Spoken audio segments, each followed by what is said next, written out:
Hey guys, welcome to mechanical वाला channel. इस video की फर्स्ट प्रॉब्लम देखते हैं। A square channel of side 25 mm and length 2.6 metre carries water at a velocity of 4 metre per second. The mean temperature of water along length of channel is 32 degrees Celsius while inner channel surface temperature is 75 degrees Celsius. Calculate heat transfer coefficient from channel wall to water. Use correlation. Nusselt number is equal to 0.025, Reynolds number to the power 0.8, Prandtl number to the power 0.3. Thermodynamic properties of water at 32 degrees Celsius is density is 995.7 kilogram per meter cube. Thermal conductivity is 0.6175 watt per meter degree Celsius. Kinematic viscosity is 0.815 into 10 to the power minus 6 meter square per second. Prandtl number is 5.42. My dear friends, हमें velocity दे रखी है और एक square channel दे रखा है। यहाँ से वेलोसिटी से पता चल गया कि ये फोर्स कन्वेक्शन की प्रॉब्लम है। तो पहले हम एक स्क्वायर चैनल ड्रॉ कर लेते हैं। ये मैं स्क्वायर चैनल ड्रॉ कर रहा हूँ। ओके, ये क्रॉस सेक्शन हो गया और ये लेंथ हो गई। ओके, तो इसमें हम लेंथ शो कर देते हैं। लेंथ ये 2.6 मीटर है, 2.6 मीटर। और जो ये साइड दे रखी है, ये दे रखी है आपको 25 mm। ओके, इसमें फ्लूइड फ्लो कर रहा है। वेलोसिटी दे रखी है 4 मीटर पर सेकंड, 4 मीटर पर सेकंड पर फ्लूइड फ्लो कर रहा है। ओके, टेम्परेचर जो वाटर है उसका दे रखा है आपको temperature of water 32 degree Celsius. Mean temperature of water, mean temperature of water. Apart from this हमें क्या दे रखा है? Inner channel surface temperature. जो ये सरफेस है इसकी इनर सरफेस का टेम्परेचर दे रखा है 75 डिग्री सेल्सियस। हमसे बोल रहा है कि हीट ट्रांसफर कोफिशिएंट आपको फाइंड आउट करना है। Calculate heat transfer coefficient from channel wall to water. My dear friends, problem easy इसलिए हो जाती है, हमें ऑलरेडी कोरिलेशन दे रखा है। हमें इस कोरिलेशन के according heat transfer coefficient find out करना है। नुसेल्ट नंबर के फॉर्मूले में हीट ट्रांसफर कोफिशिएंट होता है। नुसेल्ट नंबर क्या होता है? H into characteristic length, H into characteristic length upon thermal conductivity of fluid. ये होता है फॉर्मूला।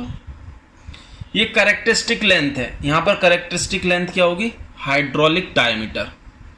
क्या होगी? Hydraulic diameter. तो स्टार्ट करते हैं, प्रॉब्लम को सॉल्व करते हैं। हाइड्रोलिक डायमीटर फाइंड करते हैं पहले। हाइड्रोलिक डायमीटर क्या होता है? 4a/p। ये होता है 4a/p। वैल्यूज रखते हैं। एरिया कितना है? 25 इंटू 25, लेकिन हम मीटर में रखेंगे। 0.025, ये स्क्वायर हो जाएगा। स्क्वायर क्रॉस सेक्शन का एरिया क्या होगा? साइड का square divided by perimeter. Perimeter क्या होता है? 2 into length plus breadth. Length plus breadth, length breadth दोनों सेम है, तो ये हो जाएगा 2 इंटू 0.025। ये हो गया। कैलकुलेट करते हैं कैलकुलेटर से। एक कैंसिल हो जाएगा, 2 से 2 कैंसिल हो गया, सॉरी 2 2 जा 4, 4 से 4 कैंसिल हो गया। You will get 0.025 metre. ये आपका आ गया हाइड्रोलिक डायमीटर। इस रिलेशन में हमें प्रेंटल नंबर की वैल्यू दे रखी है 5.42। रेनॉल्ड नंबर फाइंड आउट कर लेते हैं। रेनॉल्ड नंबर का फॉर्मूला क्या होता है? Velocity into hydraulic diameter upon kinematic viscosity. Okay, तो वेलोसिटी कितनी है हमारी? 4, hydraulic diameter 0.025, kinematic viscosity, kinematic viscosity is already given 0.815 into 10 to the power minus 6। ये वैल्यू कितनी आ जाएगी? कैलकुलेट करिए with the help of calculator. 4 into 0.025 divided by 0.815, you will get 12.269 into 10 to the power 4. आपको ये value आएगी 12.269 into 10 to the power 4. Okay, अब आपको ये कोरिलेशन दे रखा है, इस कोरिलेशन को लिखते हैं. Nusselt number is 0.025, Reynolds number to the power 0.8, Prandtl number to the power 0.3. Nusselt number क्या होता है? H into hydraulic diameter upon thermal conductivity of fluid. Fluid क्या है यहाँ पर? वाटर. 0.025, रिनोल्ड नंबर ये दे रखा है हमें 12.269 into 10 to the power 4, 0.8 into Prandtl number 5.42, 0.3. You will get 488.862 on the right hand side. Hydraulic diameter और थर्मल कंडक्टिविटी की वैल्यू रख देते हैं. DH कितना है आपका? 0.025. थर्मल कंडक्टिविटी कितनी दे रखी है? 0.6175. क्रॉस मल्टीप्लीकेशन कर दीजिए और वैल्यू फाइंड आउट करिए. Multiply by 0.6175 divided by 0.025, you will get 12074.91 watt per metre square degree Celsius. This is your answer. तो ये किसके अप्रोक्सीमेट आया, किसके क्लोज आया? Option B is the right answer. जो वेरिएशन आ रहा है वो यहाँ पर वैल्यू रिनोल्ड नंबर की एग्जैक्ट वैल्यू नहीं लेने की वजह से आ रहा है. बाकी सब जगह आपने एग्जैक्ट वैल्यू ली है इसलिए, लेकिन आंसर इसके क्लोज है. Okay, now move on to next problem number. Second problem, a fluid जिसका प्रेंटल नंबर दे रखा है हमें 1 at 500 Kelvin flows over a flat plate of 1.5 meter length maintained at 300 Kelvin. The velocity of the fluid is 10 meter per second. Assuming kinematic viscosity 13 to 10 to the power minus 6 meter square per second. Thermal boundary layer thickness in mm at 0.5 meter from the leading edge is. 4 options दे रखे हैं. My dear friends, most important इसमें velocity दे रखी है, means force convection की problem है, क्योंकि फ्लूइड का टेम्परेचर अलग है, प्लेट का टेम्परेचर अलग है. फ्लूइड का टेम्परेचर प्लेट के टेम्परेचर से ज़्यादा है. इट मीन्स फ्लूइड से प्लेट की तरफ हीट का ट्रांसफर होगा. तो सबसे पहले हम एक छोटा सा फिगर ड्रॉ करते हैं. This is my plate. Okay, इस प्लेट की लेंथ कितनी है? 1.5 मीटर प्लेट की लेंथ दे रखी है. टेम्परेचर कितना दे रखा है प्लेट का? TP, that is 300 kelvin. इसके ऊपर से फ्लूइड फ्लो कर रहा है. ये मेरा लीडिंग एज हो गया. x is equal to 0. x is equal to 0.5 metre पर, ये x is equal to 0.5 metre पर थर्मल बाउंड्री लेयर थिकनेस पूछ रहा है. यहां पर ये डेल्टा टी पूछ रहा है क्वेश्चन में, डेल्टा टी. ओके, क्वेश्चन में हमें ऑलरेडी वेलोसिटी दे रखी है फ्लूइड की और काइनेमेटिक विस्कोसिटी दे रखी है. माय डियर फ्रेंड्स, पहले तो हम लीडिंग एज से और x is equal to 0.5 metre के बीच में type of flow find out करेंगे. कौन सा टाइप ऑफ फ्लो है? तो टाइप ऑफ फ्लो किससे फाइंड करते हैं हम? रिनोल्ड नंबर से. Reynolds number is Vx upon nu, ये फॉर्मूला होता है. वेलोसिटी कितनी दे रखी है हमें? दे रखी है 10 मीटर पर सेकेंड. x कितना हो गया? 0.5. Kinematic viscosity is 30 into 10 to the power minus 6. Calculator का यूज करें और वैल्यू फाइंड आउट करें. कैलकुलेटर का यूज करने पर वैल्यू आ रही है इसकी 5 divided by 30, 0.16667 into 10 to the power 6. ये वैल्यू आ रही है. ओके, इसे अगर मैं 1.667 लिखूं तो ये हो गया 10 to the power 5. Okay, which is less than 5 into 10 to the power 5. It means मेरा टाइप ऑफ फ्लो क्या हुआ? Laminar flow. लैमिनार फ्लो हो गया. लैमिनार फ्लो के केस में बाउंड्री लेयर थिकनेस क्या होती है, delta is 5x upon under root Reynolds number. My dear friends, ये लोकल रेनॉल्ड नंबर है क्योंकि मैं एक पर्टिकुलर लोकेशन पर फाइंड आउट कर रहा हूँ। इट मीन्स ये REX है, okay, REX local Reynolds number है, एक पर्टिकुलर लोकेशन पर प्लेट में मैंने फाइंड आउट किया। वैल्यू रखते हैं, डेल्टा कितना आएगा 5 into X is 0.5, Reynolds number is root 1.6667 into 10 to the power 5। Find करते हैं boundary layer thickness, 10 to the power 6 under root inverse 5 into 0.5. I will get here 6.1237 into 10 to the power minus 3 metre. Okay, इसे अगर मैं mm में लिखूं तो ये हो गया 6.1237 mm।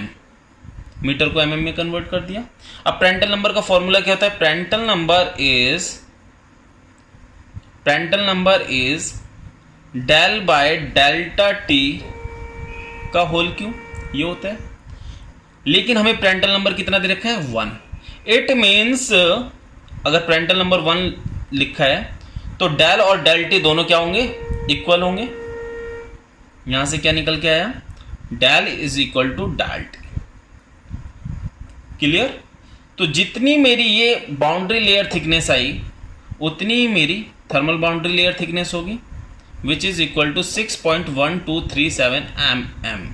तो आंसर क्या होगा, D is the right option, D is the right option. Okay, now come to problem number 3। हमें ये एक रेजिस्टेंस सर्किट दे रखा है, प्रॉब्लम है मिक्स्ड कॉम्बिनेशन की, पैरेलल और सीरीज दोनों का कॉम्बिनेशन दिया हुआ है यहाँ पर, और रेजिस्टेंसेस की वैल्यूज दे रखी हैं। रेजिस्टेंस ए की वैल्यू 5 दे रखी है, बी सी डी की सेम वैल्यू है 2 केल्विन पर वॉट, ई की 3, एफ की 1, जी की 1.5, और हमें इस सर्किट का इक्विवेलेंट रेजिस्टेंस फाइंड आउट करना है। माय डियर फ्रेंड्स, पहले प्रॉब्लम को ऑब्जर्व करो। देखिए इसमें बी सी डी क्या है, पैरेलल में रेजिस्टेंसेस हैं, ई एफ पैरेलल में, और बाकी बचे हुए ए जी ये सीरीज में आएंगे। ओके, तो पहले क्या करते हैं, हम सबसे पहले इसका एक थर्मल सर्किट ड्रॉ कर लेते हैं। थर्मल सर्किट ड्रॉ कर लेते हैं, बहुत इजी है थर्मल सर्किट को ड्रॉ करना। ये एक रेजिस्टेंस, ओके। अब यहाँ से मेरे 3 रेजिस्टेंस, ये हुआ बी, ये हुआ सी, ये हुआ डी। ओके, ये मेरे 3 रेजिस्टेंस। अब यहाँ पर 2 रेजिस्टेंस ई, और ये हो गया एफ, फिर ये मेरा G resistance. Okay, numbering nomenclature कर देते हैं, R A, R B, R C, R T, R E, R F, R G. तो ये हो गए हमारे 3 रेजिस्टेंसेस पैरेलल में, और ये 2 रेजिस्टेंसेस पैरेलल। पहले हम इन्हें सॉल्व करेंगे, उसके बाद इसका दूसरा सर्किट बनेगा। दूसरा सर्किट क्या बनेगा, जो फाइनल सर्किट बनेगा वो होगा, ये रेजिस्टेंस ए हो गया, इन तीनों को कंबाइंड करके एक इक्विवेलेंट रेजिस्टेंस आएगा, जिसे हम तीनों रेजिस्टेंसेस को एक रेजिस्टेंस से शो करेंगे। यहां पर भी 2 रेजिस्टेंसेस को एक रेजिस्टेंस से शो करेंगे, और ये सर्किट मिला। ये हमारा फाइनल सीरीज सर्किट हो जाएगा। ओके, मैं फिर से डिफाइन कर देता हूं। ये R A as it is रहेगा, इसका नाम मैं दे देता हूं RE1, इसका नाम दे देता हूं RE2, इसका नाम दे देता हूं RG, same as it is. Okay, तो पहले मैं RE1 RE2 की वैल्यू फाइंड आउट करूंगा, क्योंकि RA मुझे पता है 5, RG कितना है मेरा 1.5। इसकी और इसकी वैल्यू जो फाइंड आउट कर लूंगा, फिर सबको ऐड कर दूंगा तो मुझे टोटल रेजिस्टेंस मिल जाएगा। RE1 कितना होगा, फाइंड करते हैं, 1/RE1 1/RB plus 1/RC plus 1/RD। Okay, value रखते हैं। आर बी कितना है 1/2, R B R C R D तीनों सेम है 1/2 1/2, तो ये हो गया 3/2। तो यहां से वैल्यू हो गई आर ई वन की 2/3, ये मिल गया मुझे 2/3। ओके, अब मुझे R E two find out करना है। R E two 1/R is equal to 1/RE plus 1/RF। दोनों रेजिस्टेंसेस पैरेलल में। आर ई कितना दिया मुझे 3, आर एफ कितना दिया है 1, तो ये हो गया मेरा 3 + 1 4। यहाँ से मुझे मिला आर ई टू 3/4, ये हो गया मेरा 3/4। ओके, अब मुझे टोटल रेजिस्टेंस फाइंड करना है, या आप कह सकते हो इक्विवेलेंट रेजिस्टेंस। तो मैं क्या करूँगा, सबको ऐड कर दूंगा। R A plus R E one plus R E two plus R J. ये तो मैं आपको समझाने के लिए कर रहा हूँ, एग्जाम में आपको बहुत शॉर्टकट करना है, ये सब नहीं लिखना है, ये नहीं लिखना, तो आप डायरेक्ट ये स्टेप्स करोगे तो आपका काफ़ी सारा टाइम सेव होगा। आर ए कितना है मेरा 5, आर ई वन 2/3, 3/4 प्लस 1.5। बिना कैलकुलेटर के भी कर सकते हो आप 1.5, और ये हो गया 0.75, तो ये हो जाएगा आपका 2.25 प्लस 5, तो ये हो गया आपका 5.25 प्लस 0.67, तो आपकी वैल्यू कितनी आएगी 5.25 plus 67, you will gate 3/4 divided by plus 5 plus 2/3, you will get 7.9167. D is the right answer, 7.9167. Okay, तो प्रॉब्लम डिफरेंट टाइप से पूछ सकता है, आपको बस करने का तरीका आना चाहिए। Now move on to next. Now come to question number 4th। The temperature distribution in a slab is given by T is a function of x, y, z is equal to x square minus 2y square plus z square minus xy plus 2yz। हमें temperature distribution दे रखा है, कह रहा है find the value of delta T upon delta small T if there is no internal heat generation inside the slab and alpha which is thermal diffusivity remains constant throughout the slab. 4 options दे रखे हैं। My dear friends, आपको पता है fundamental equation of heat conduction क्या होता है? Fundamental equation of heat conduction होता है del two T upon del X square plus del two T upon del Y square plus del two T upon del Z square plus Q dot upon K is equal to 1 upon alpha delta T upon delta small T. ये होती है fundamental equation of heat conduction in 3 dimensional, तीनों axis में हो रहा है, X Y Z conduction with internal heat generation. Okay, important thing is इसमें क्या है, ये जो इक्वेशन होती है इसमें क्या है, थर्मल कंडक्टिविटी इज कांस्टेंट, तब ये इक्वेशन आती है। अदरवाइज तो del by del X bracket में के into del T by del X होगा। ये ब्रैकेट से तभी निकलता है जब थर्मल कंडक्टिविटी कांस्टेंट होती है। तो ये इंपॉर्टेंट, ये एडिशनल इंफॉर्मेशन है। ओके, इस क्वेश्चन में उतना यूज नहीं होने वाला। क्यों? क्योंकि यहां पर इंटरनल हीट जनरेशन आपको 0 दे दिया। ठीक है, अब आपको पहले इसकी वैल्यू फाइंड करनी है, फिर इसकी इन तीनों की वैल्यू फाइंड आउट करेंगे। अल्फा ऑलरेडी क्वेश्चन ऑप्शंस में है, तो उसका क्रॉस मल्टीप्लाई हो जाएगा और आपको delta T upon del small T की वैल्यू मिल जाएगी। ओके, तो पहले हम इसे फाइंड करते हैं। इसे पहले हम एक्स के रिस्पेक्ट में पार्शियल डिफरेंशिएट करते हैं।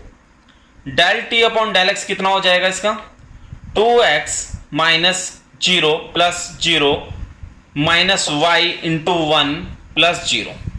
ओके, द्वारा डिफरेंशिएट कर लेते हैं। Del two T upon del X square is equal to 2 और ये सारा क्या हो गया 0। क्लियर? अब y के रिस्पेक्ट में करते हैं differentiate. Del T upon del Y is equal to 0 minus 4y plus 0 minus x into Y का 1 हो जाएगा प्लस 2z कॉमन y का 1 हो गया। ओके, अब डेल टू टी एक और बार डिफ्रेंशिएट करते हैं। -4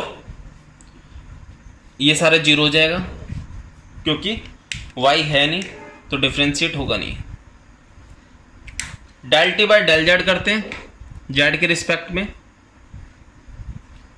ओके, ये 0 0 plus 2z minus 0 plus 2y constant हो जाएगा 2y इंटू जेड, जेड का 1 हो गया। Okay, del two T upon del Z square find out करते हैं। ये हो गया 2, बाकी 0 हो गया। ओके, हमें तीनों की वैल्यू मिल गई, तीनों को हम ऐड कर देते हैं। तो ऐड करने पे क्या आएगा, 2 minus 4 plus 2 is equal to 1 upon alpha delta T upon del small T. 2 plus 2 minus 4 which is equal to 0, 1 upon alpha into del T upon del T. तो यहां से क्या आया मेरा, del T upon del T which is equal to 0। It means A is the correct option. Okay, now come to fifth problem. Of 50 centimetre, if 50 centimeter diameter pipe carries hot oil at 30 degrees Celsius and is exposed to a surrounding temperature of -20 degrees Celsius. A special 5 meter thick, 5 centimeter, not meter, 5 centimeter thick insulation covers the pipe and has thermal conductivity of 0.007 watt per meter degree Celsius. What will be the energy loss from the pipe per meter of length if the pipe is surrounded by a fluid having heat transfer coefficient H is equal to 9 watt per meter square degree Celsius? 4 options दे रखे हैं। My dear friends, पहले हम एक diagram बनाते हैं। ये मेरा 50 सेंटीमीटर डायमीटर का पाइप है। ओके, 50 सेंटीमीटर डायमीटर का पाइप है। इसके चारों ओर एक इंसुलेशन 5 सेंटीमीटर थिक इंसुलेशन को रैप किया गया। ये मैंने इंसुलेशन लगा दी। ओके, इस पाइप की लेंथ होगी L, मान ली मैंने, लेंथ हो गई पाइप की L। क्लियर? पाइप का डायमीटर मुझे 50 सेंटीमीटर दे रखा है, तो पाइप की radius which is equal to R1। Okay, R1 कितनी हो गई मेरी, 50 को डिवाइड कर दूंगा 2 से, what I will get 25 centimetre. ये हो गई इसकी रेडियस। इसके ऊपर 5 सेंटीमीटर थिक इंसुलेशन लगा दिया है। इट मीन्स इंसुलेशन की रेडियस क्या हो गई, R2 is equal to 25 plus 5, 30 centimetre हो गई। ओके, फ्लूइड का टेम्परेचर दे रखा है मुझे 30 डिग्री सेल्सियस। जो इसमें फ्लूइड है उसका 30 डिग्री सेल्सियस टेम्परेचर दे रखा है। सराउंडिंग का मुझे दे रखा है T इन्फिनिटी -20 डिग्री सेल्सियस, और हीट ट्रांसफर कोफिशिएंट दे रखा है सराउंडिंग फ्लूइड का 9 वाट पर मीटर स्क्वायर डिग्री सेल्सियस। और क्या दे रखा है डाटा, मुझे थर्मल कंडक्टिविटी दे रखी है इंसुलेशन की, थर्मल कंडक्टिविटी इंसुलेशन की के दे रखा है मुझे 0.007 वाट पर metre degree Celsius. My dear friends, इसमें मुझे जो फ्लूइड मेरा अंदर है, पाइप के अंदर है, उसका हीट ट्रांसफर कोफिशिएंट ही नहीं दे रखा है, हीट ट्रांसफर कोफिशिएंट नहीं दे रखा है। तो यहां पर क्या करूंगा मैं, जो मुझे इनसाइड फ्लूइड का टेम्परेचर दे रखा है 30 डिग्री सेल्सियस, वो मैं इनसाइड सरफेस का टेम्परेचर कंसीडर कर लूंगा। ठीक है, इनसाइड सरफेस का टेम्परेचर हो गया और आउटसाइड सरफेस का टेम्परेचर हो गया। इनसाइड सरफेस का टेम्परेचर मेरा 30 डिग्री सेल्सियस है, आउटसाइड का मेरा -20 है। इट मीन्स मेरा हीट का जो फ्लो होगा वो इनसाइड से आउटसाइड होगा। ओके, तो हम एक थर्मल सर्किट ड्रॉ कर लेते हैं फॉर बेटर अंडरस्टैंडिंग। ये हो गया मेरा कंडक्शन रेजिस्टेंस, इंसुलेशन का। फिर ये मेरा सरफेस कन्वेक्टिव रेजिस्टेंस हो गया इंसुलेशन के बाहर सरफेस पर। ओके, तो ये मेरा कंडक्शन रेजिस्टेंस हो गया आर कंडक्शन, ये मेरा convection resistance, both are in series. Okay, both are in series. तो इसमें जो हीट होगा, हीट फ्लो होगा, रेट ऑफ हीट फ्लो क्या होता है, Q is equal to delta T upon total thermal resistance. Okay, delta T upon total thermal resistance क्या होगा मेरा, R conduction plus R convection होगा। ओके, अब वैल्यूज रखते हैं। डेल्टा टी कितना है, delta T is 30 minus 20। Okay, conduction resistance ln R2 upon R1, मैं फॉर्मूला लिख देता हूं अलग से। R कंडक्शन कितना होता है, ln R2 upon R1 upon 2 पाई के L, और R कन्वेक्शन रेजिस्टेंस कितना होगा 1 अपॉन H इंटू ए। यहां पर कौन सा सरफेस एरिया आएगा, A2, which is equal to 2 pi R2 into L। क्लियर। तो ln R2 अपॉन R1 की वैल्यू रख देता हूँ, R2 is 30 and R1 here is 25 upon 2 pi, thermal conductivity here is 0.007 into length, plus 1 upon H, H here is 9 into 2 pi, R2 कितना हुआ metre में रखेंगे 0.3 इंटू L। ये जो लेंथ है डिनोमिनेटर के डिनोमिनेटर में, ये क्या चली जाएगी न्यूमरेटर में, न्यूमरेटर से क्रॉस करेंगे तो ये हो जाएगा Q अपॉन L 50, और इसे फाइंड आउट कर लेते हैं कैलकुलेटर की हेल्प से। ये हो जाएगा मेरा ln 30 divided by 25 divided by, ये 2 पाई को भी मैं न्यूमरेटर में ले जाऊंगा for easy calculation. Okay, divided by 0.07 plus 1 upon 9 into 0.3, ये आया मेरा 26.416। इसे फर्दर सॉल्व करते हैं, into 50 into 2 pi, I will get 11.89 what per metre. ये मेरा आंसर आया। तो कौन सा ऑप्शन ठीक हुआ, C is the right option. Okay, इस वीडियो को यहीं पर फिनिश करते हैं। Thanks for watching this video.